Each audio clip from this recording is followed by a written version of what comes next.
zorçuladan, cauladan,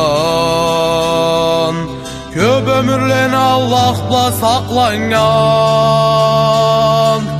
seyir jurtna erkeleteyin aklay.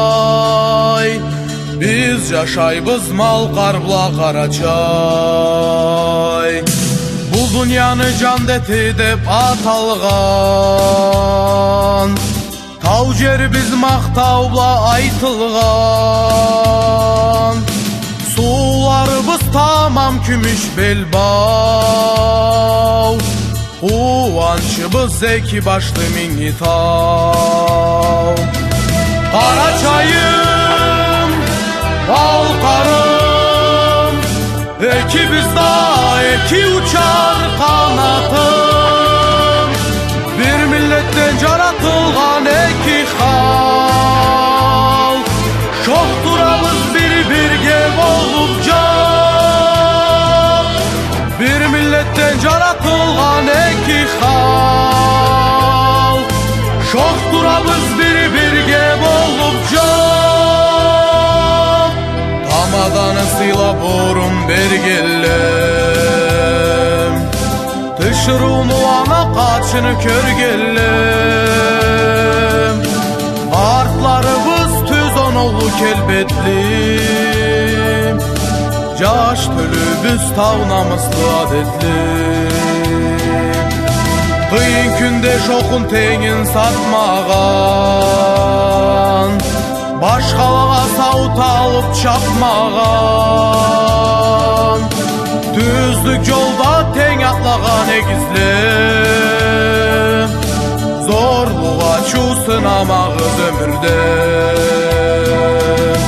Qaraçayım, Balqarım, eki bizda eki uçar kanatım.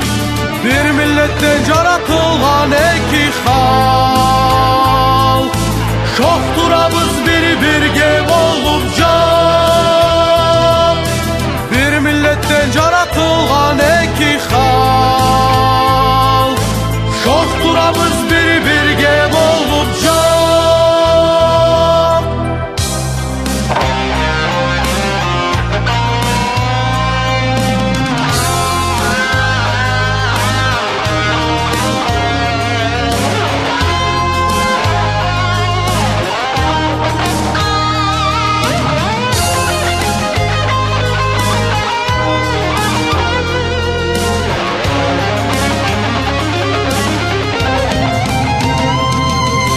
Qaraçayım, Malqarım, eki bizda eki uçar kanatım.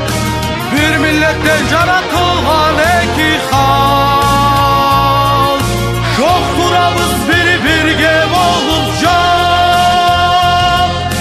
Qaraçayım, Malqarım, eki bizda eki uçar kanatım. Bir milletten yaratılgan eki halk, çok durabız bir-birge bolup can. Bir milletten yaratılgan eki halk,